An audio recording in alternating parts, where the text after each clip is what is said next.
right now. Okay, starting again. And thank you for your patience if you did listen to the first part of this, but I have to re-record. So we are going to make sure that we start this program from the beginning. Some of us were able to get on and some of us were not. We had some technical difficulties. So this is the fourth in the four-part series of ICD-10 training and transition put on by Gold Star Medical Business Services.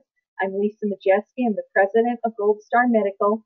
And today's presentation is all about the details of the transition from ICD-9 to ICD-10 in these next 6 weeks. We basically have 6 weeks left before ICD-10 becomes a reality, and we have to make sure that we are ready for it.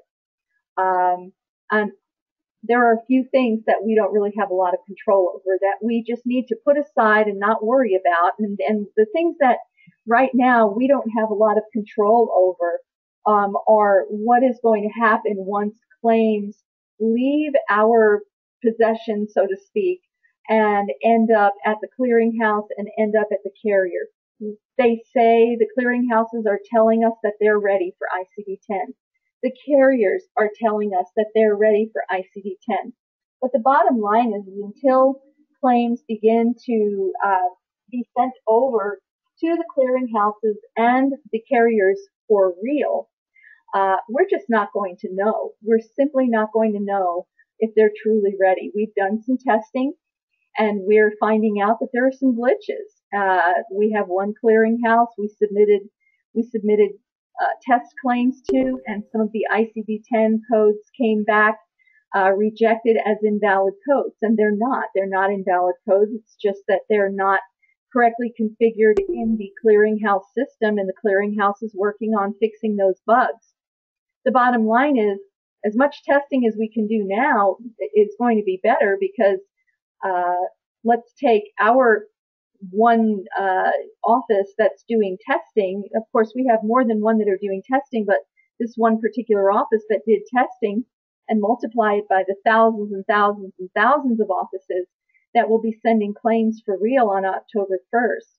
And if there are, small glitches here and there, it's really going to bog things down. So there are some things that we can't control, and we're going to have to live with, and we're going to have to work with once October 1st happens. However, there are many things that we can control to ensure the success of ICD-10. And one of them is education. So we need to make sure that as a company, meaning Gold Star Medical, meaning our billers and our representatives who are representing you as the clients, are as educated as we can be about ICD-10 coding and coding rules. And as a clinic, the doctors who are on this call and their staff that are on this call, you need to make sure that you're as educated as possible about ICD-10, about the new coding structure and the new coding rules that go along with it. I can't control that anymore. We have a wealth of an abundance of educational materials out there on the internet through various carriers, clearinghouses, state and national associations, state and national specialty associations that have free webinars. There is more than enough education and training on ICD-10 out there where you don't have to pay anything for it. You just have to put in the time. And my recommendation is going to be that you devote about 4 hours to learning the coding rules for ICD-10. And you can take a class, a 2 or 3 hour class, and learn the rules, but you'll only remember a certain percentage of what you absorb. Even today, when we talk, you're going to remember maybe 20% of what I talk about. That's why we have notes.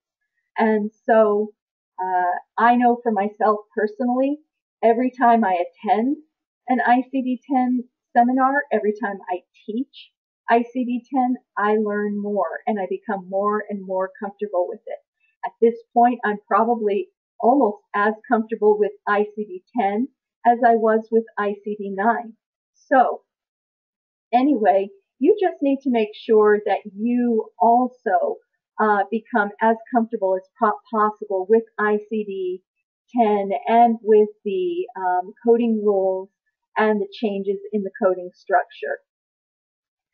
The other thing we have to become familiar with are the processes involved in ICD-10. And what I mean by that are the different steps that we need to take to make that transition work. So what we're going to do today and for the rest of the day is I'm going to give you a countdown of what things do you need to know now.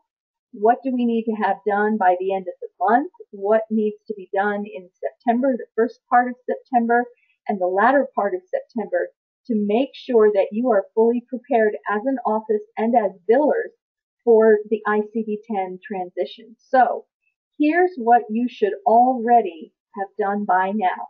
And if you haven't, this becomes your top priority because this needs to be done first.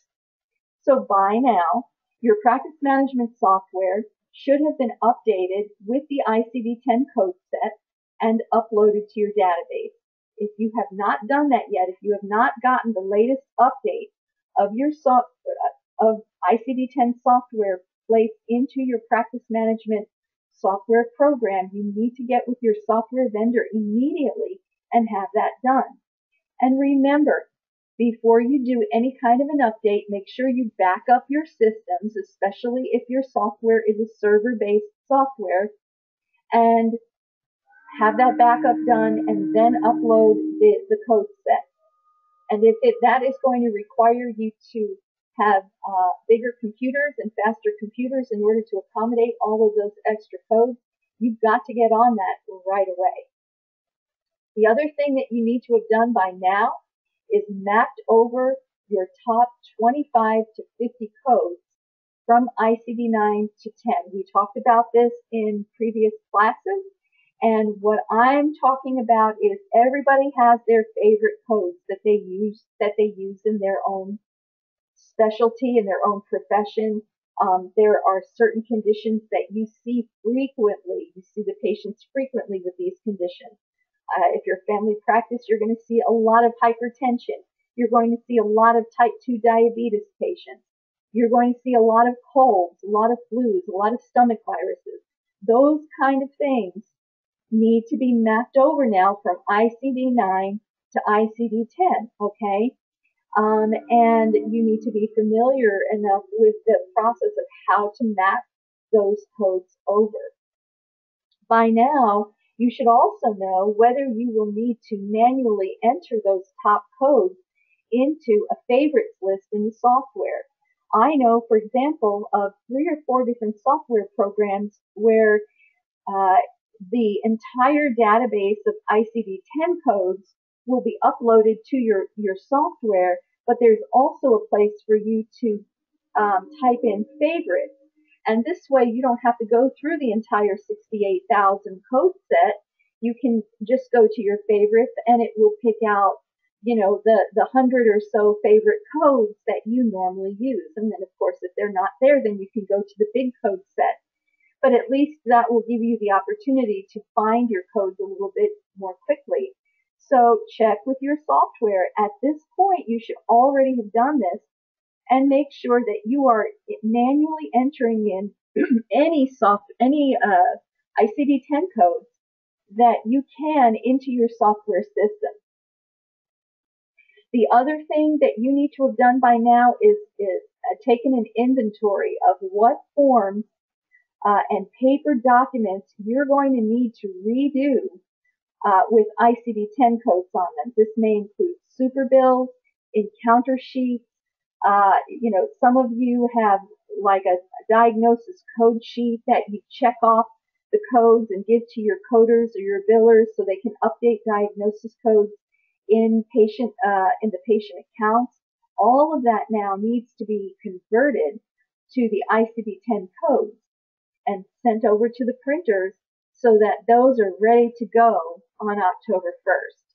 So these are some of the things that you should already have done by now. And again, if you haven't, then top priority are the processes that say in this presentation that say by now you should have already done this. And if you haven't, then you need to have some serious discussion with your office staff, with your managers, with your biller, on what needs to be done to get these items taken care of as soon as possible. The next thing we have to make sure is that our testing is completed. And I would like to see all testing completed by August 31st. At that point in time, September 1st is not the time to start your testing. The time to do the testing now is in the next 2 weeks. We have 2 weeks to finish up our testing, a little bit over 2 weeks. And this is going to give your clearinghouse time to work out any glitches. So if you have your favorite ICD-10 codes already loaded into your software, then you can start doing some test claims with those codes. Make sure that the clearinghouse is recognizing those codes. Now, the end-to-end testing, which is testing from your software to the clearinghouse all the way over to the carrier, most of the carriers have completed end-to-end testing, but at the very least, you should be testing with your clearinghouse. Another thing that you need to be doing is by August 31st, you need to start concurrently coding at least 10 to 20% of your claims in ICD-10. So what you need to do is start identifying 10 to 20% of your patients each day and code those patients both using ICD-9 and ICD-10 codes. Doctors, this is going to help you learn ICD-10 faster than anything else you can do. You can sit and you can listen to webinars, you can take classes, but until you're actually in there doing the coding, you're not going to be comfortable with this process. I've seen this out as I'm teaching ICD-10 coding workshops with PMI, Practice Management Institute. We go to local hospitals and we're doing 6-hour coding workshops. And during these coding workshops, I may be lecturing for 2 hours out of those 6 hours, and then the other 4 hours, we're actually doing coding scenarios, and they're looking up, and the coders that are in the class are looking up codes in the book. They're using the documentation that's being provided, the mock-up documentation, and they're coding based on that documentation. And I can guarantee you that once they have completed 4 hours of that, they're feeling so much more comfortable with ICD-10 coding. They're going out of these classes with a big sigh of relief, feeling very, very confident in ICD-10 coding. So at this point, providers, and if you're a coder and you're listening to this class, you need to make sure that you begin concurrently coding at least a month prior to, or more than a month prior to, the ICD-10 implementation. You do not want to start coding ICD-10 on October 1st. That's going to be extremely stressful. The more you do, the faster you'll get, and you'll have a better understanding at that point as to whether you need to change certain procedures or add staff resources to assist you with your ICD-10 coding and transcribing. Okay? So, by August 31st, you need to commit to concurrent coding, doing a certain percentage of your claims each week or each day using ICD-10 codes. So, practice management, I'm going to put my practice management hat on right now, and I'm going to say, look at how many patients you see each day. If you see 100 patients a day, then you should be coding at least 10 of them a day with ICD-10 in addition to your ICD-9 codes. And let us review those for you. I'm going to show you a form that you can use to do concurrent coding. It's very, very easy to use. And I mean, you can make up your own, but I'll show it to you here. By August 31st, you should also have submitted your 3 chart reviews to us so that we can look at your documentation and make sure that your documentation is up to snuff by the standards for ICD-10 and for compliance standards and billing compliance. If you don't want to use us as a reviewer, that's fine. Use another independent source, somebody that is well versed on the ICD-10 and documentation guidelines. There are other companies out there that do chart reviews, but the bottom line is you need to make sure that your documentation is up to snuff, and that when you start coding with ICD-10, your documentation is going to match the codes that you're submitting to the carriers. So that's what we need to do by the 31st of August, and also by the 31st of August or by September 1st, you and your biller, this is a meeting that you need to schedule with your biller, is have a meeting about your old accounts receivable. We do not want a bunch of old AR on the books after October 1st.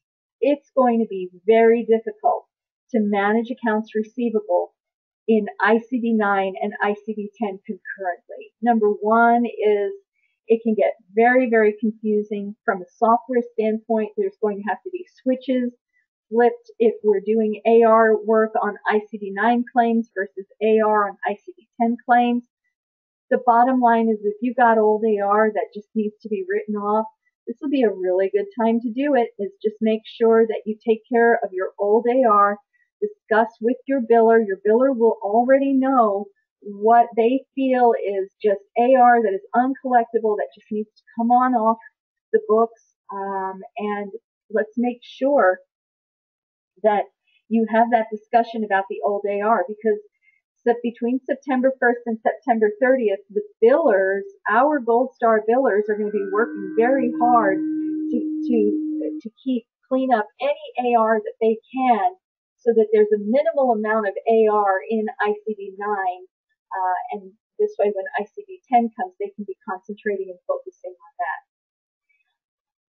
that. By September 1st, your biller should also have identified any carriers that will still be using ICD-9 codes. And we've discussed this in prior webinars, that non-HIPAA entities, such as work comp and personal injury carriers that are not bound by HIPAA regulations, do not have to convert to ICD-10.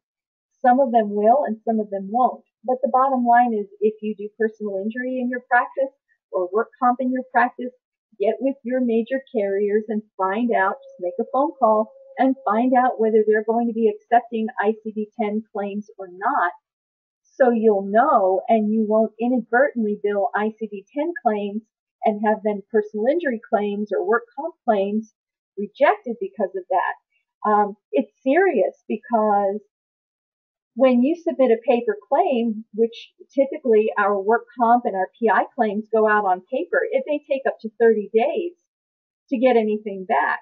So you don't want to, if we have a rejection on an electronic claim, we'll know within hours or sometimes even minutes or days, just 24 hours, if a claim is rejected. Not so with paper claims. We may have to wait 30 days before we get a letter back from the PI carrier saying, oh, well, we're not accepting ICD-10 claims.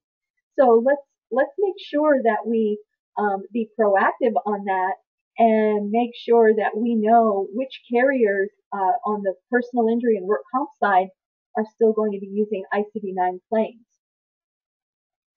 By September 15th, doctors, we're all going to take off our halos here. I know that there are some of you sitting out there that are way behind on your chart notes, and you're way behind, your offices are way behind on getting patient visits posted into your database. You need to be completely caught up with that by September 15th. You have got to make a concerted effort to make sure that all of your charges and your chart notes are caught up and current by September 15th. That gives you about a month from today to do that. And so this should really be a top priority. And you need to have that discussion with your staff, find out where they are as far as getting charges entered into the system. You need to make sure that if you've got a stack of charts sitting on your desk, or even worse, at home, that you've taken home to work on, to catch up on, you've got to get it done. And I mean, if it takes just a marathon of a day to do that, then just get it done. And then once you are current, you need to remain caught up through the end of the month. Okay. Because you're going to see here in just a few minutes what's going to happen to you and to your clinic and the practice on September 30th. Okay. Make sure you're caught up with your chart notes and with your charge entry posting payments and patient payments and EOBs and claims billing all need to be current as of September 15th. We can't be a week behind, 2 weeks behind, 3 weeks behind. That's just not going to fly. Okay. And I know I'm not speaking to everybody. We've got some offices that are on top of this. And that's great. If you are, then you don't have to worry about this. But if you're not, you need to really, really think about this very hard and figure out a way to get yourselves caught up. In the final weeks, the 2 weeks between September 15th and September 30th, you need to make sure that you've gotten all your new print material ordered. That means your new super bills and counter sheets, walkout receipts, anything that is on paper that is going to contain the new ICD10 codes. Make sure everything is ordered so that you've got that back in your office, in your hands by September 30th. The next thing you're going to want to do in the last 2 months of the ICD-9 to 2 weeks, between the ICD-9 and the ICD-10 transition is to make sure you've got all your cheat sheets done. I have some offices that are just making a big little 8x10 poster that says right or left, meaning laterality, because that's something that you are going to have to remember to do is document whether a particular condition is on the right side or the left side. And if you're not in the habit of doing that, you may just want to laminate a little poster and put that up in your exam room that says right or left. And those are the little types of things that will help you as you transition into the ICD-10 process on October 1st.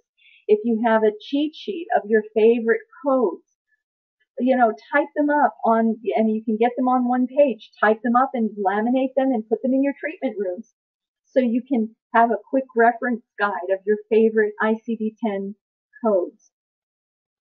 And make sure everyone is fully trained on how to do the data entry of the ICD-10 codes in your practice management software. Most practice management software companies have training videos on this. You can call them and schedule training. But I tell you what, if you call them and schedule training at the last minute, they're not going to have time for you because that's what everybody is doing. So make sure you get this done now and get it done as quickly as possible. And then within the last 2 weeks, my recommendation is that, as I said, starting now, between now and the 15th of September, within the next month or so, you should be coding about 10 to 20% of your encounters concurrently in ICD-9 and 10. In the last 2 weeks, I would say code all of your encounters concurrently using ICD-9 and ICD-10 codes. Now, if your software prohibits you from entering 10 codes until after October 1st, I have provided you with a worksheet and it's attached to your invitation to your webinar. And so what you can do is you can use that worksheet and then keep the worksheet in the patient file. So this way, you'll have many, many of your patients already coded in 10, so you can just simply take those worksheets and update the conditions instead of having to try and figure it out all on October 1st, okay? Then your staff can simply enter the codes from the worksheet instead of having to do everything on October 1st. I do know for sure that for those of you who use Office Ally and use their free software, which is called Practice Mate, they already have it configured where you can set up the patient templates with ICD-9 and ICD-10 codes. You just have to choose the right segment of the template. So you all have a big advantage, and I don't know about other software programs, whether it allows you to do that within the patient chart, but you can actually start coding your patients in ICD10 using the PracticeMate program. And that's a free software program that works in conjunction with Office Ally. And I know we do have some clients right now, several that I can think of that are using the PracticeMate program, and that's a huge advantage. You guys have a big leg up on some other programs in that you can actually start entering your ICD10 codes into that practice management software. This is the sheet that I made up and that you can use to do concurrent coding, and basically I just made this up very quickly, and you can add to it, change it, whatever you want. This isn't a Word document, so you can make this indigenous to your particular clinic. You put your clinic information on here. You would simply, when you're doing concurrent coding, all you would do is put in the date of the patient encounter, the patient's name, their account number and date of birth, and the CPT codes that you are, or the services that you're providing, and then write in the ICD-9 codes for that particular date of service, and then write in also the ICD-10 codes, the equivalent ICD-10 codes. Okay? And there are 2 per page. So you can do 2 encounters per page. And like I said, if you do 10 of these a day, starting now, you're going to get so much better at ICD-10 coding, so that by October 1st, you're going to feel very, very comfortable with the process. And what you can do then is you can send, let me come back here. You can send these completed forms to your biller for review, and your biller will discuss them with me as well. We can look at them and make sure that you are coding to the highest level of specificity, and that we don't see anything in your ICD-10 coding that could throw up a rejection or a red flag or anything like that. Better for us to know now, and we can start reviewing them at a more leisurely pace than October 1st, when every single code is going to need to be under review and scrutiny. If you've already got the rules down pat before October 1st, then very little review will need to be done. Okay, let's talk about the last week of the change between ICD-9 and ICD-10. Unfortunately, they're not doing this like where you're going to go from Monday to Friday, and for a week you'll be coding in ICD-9, and then when you come back to the office on Monday, you're coding in ICD-10. No, this is going to happen right smack in the middle of a week. Okay, so on September 28th, Monday, Tuesday, and Wednesday, the 29th and the 30th, you're going to be coding in ICD-9. And then on Thursday and Friday, October 1st and 2nd, you're going to be coding in ICD-10. Okay? So make sure, number one, that you do not jump the gun. Don't start coding ICD-10 that Monday. You can't. You won't be able to send any ICD-10 codes over until the dates of service are on or after October 1st.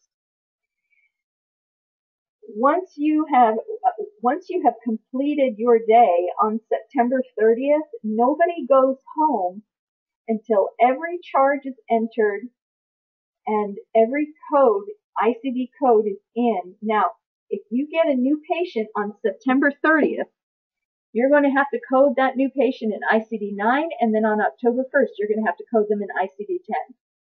Okay, that's just the way it is.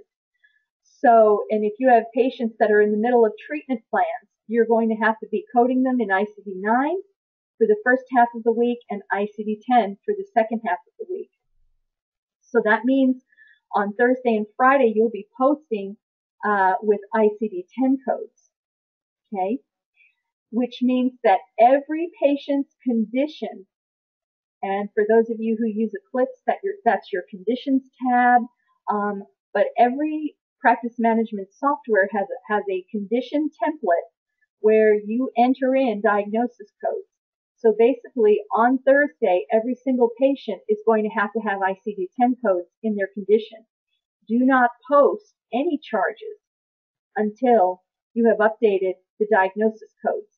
Because if you post the charges before you post the diagnosis codes, in many cases, it's going to pull ICD-9 codes. So you're going to have to make sure that the change is completely done by close of business on September 30th. Our billers already know that on September 30th, after you have closed out business, you need to inform them that you're done. And I mean, it might be 12 o'clock at night, it might be 11 o'clock at night before you're finished. Your billers are going to be on call that day at all hours. It's going to be kind of like tax day for the IRS, where the post office stays open till midnight to take, to take mail for the tax deadline. Your billers are going to be on call, and they understand this because they're going to have to submit their billing on that day, on September 30th, using ICD-9 codes. We can't mix them up. We cannot bill September 30th and October 1st on the same claim, because it's a whole different claim filing indicator once we move into October 1st as billers, okay? So every condition needs to be updated with ICD-10 codes. Do not overwrite your conditions.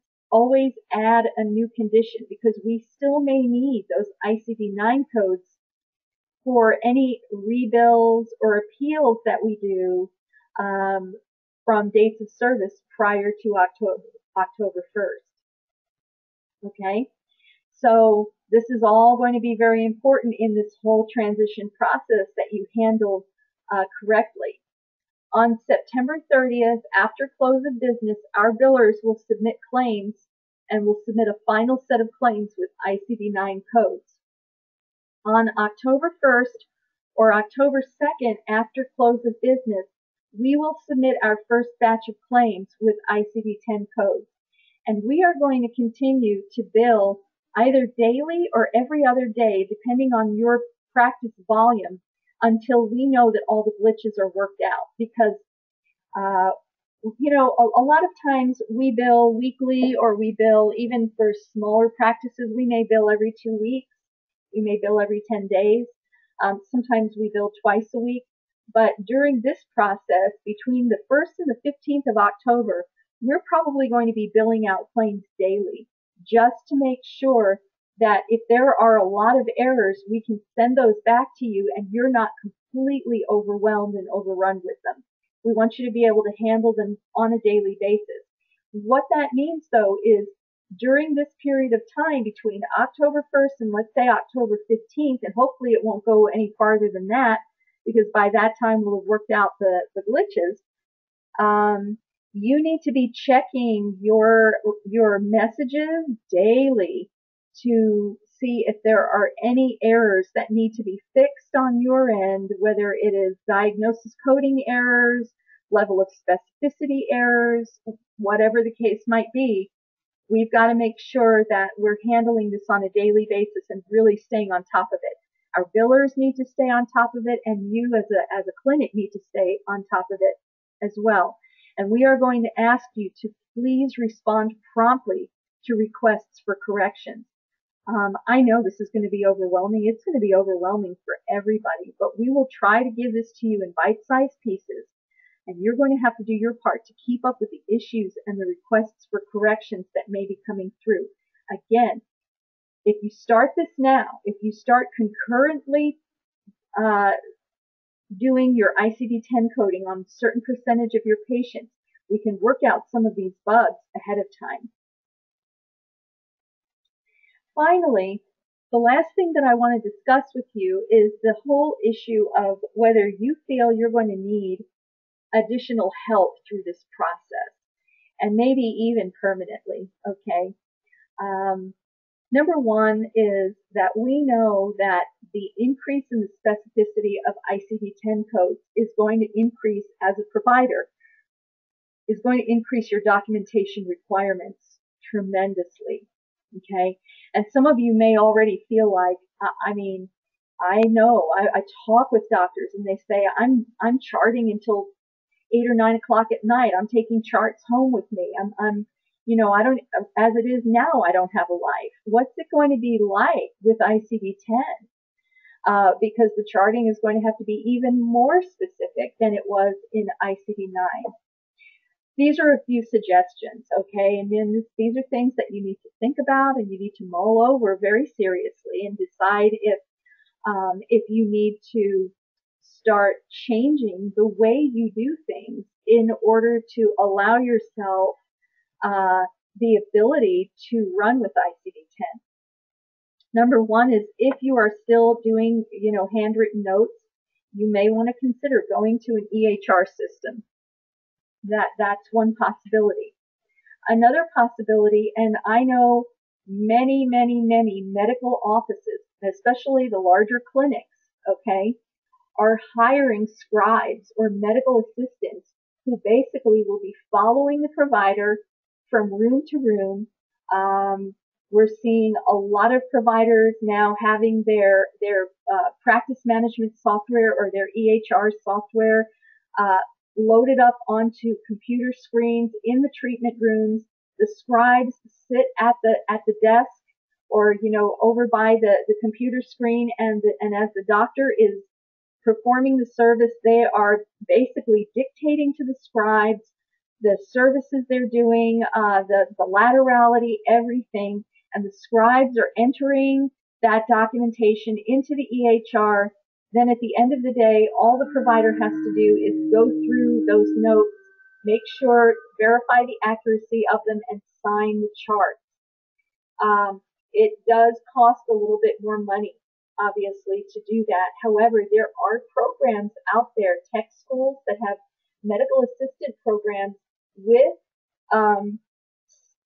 specific disciplines in medical scribing and medical transcription that are desperately looking for internships. So you may want to consider hiring an intern. Now, obviously, if you hire an intern, there's going to be a little bit of training that you're going to have to do every time you hire an intern. You may want to look at bringing on an intern and then possibly letting that intern become a permanent part of your fixture. But this is an option for you, is to use the tech schools and try out the whole idea of utilizing a transcriptionist that follows you from room to room and actually documents for you, so that all you have to do at the end of the day is sit down for about a half an hour and look at all of your charts and sign them, and then you're done for the day. Okay.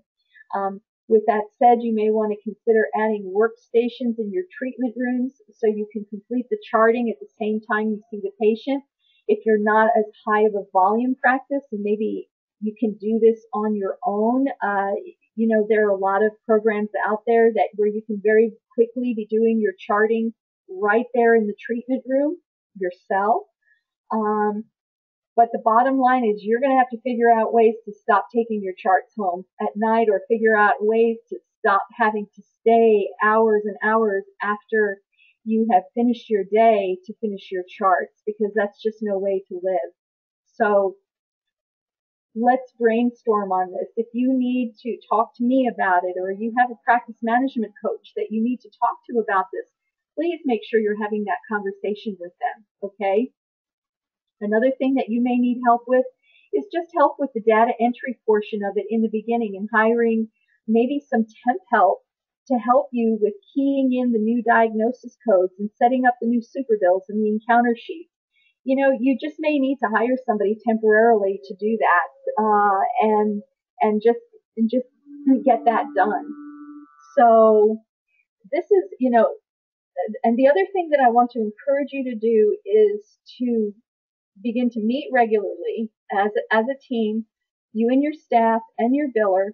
I would say to have just a weekly ICD-10 powwow to make sure that all of your processes are going that they are in process, that everybody is on board and ready to go. It doesn't have to be a long meeting, 15, 20 minutes tops. Look through your timeline, look at any bottlenecks or challenges you may be having, and make sure that in these meetings you include your biller. Okay? And so I will expect that everybody pick up the ball with this and start discussing a time with your biller to meet on a regular basis, whether it's weekly, every 10 days, it doesn't matter, but it needs to be on a regular basis, and it must be, I would say, starting September, the first week of September, you should be meeting weekly on ICD10 to make sure that you've got everything ready to go for this transition. All right. Well, we're done. I'm going to stop recording at this point.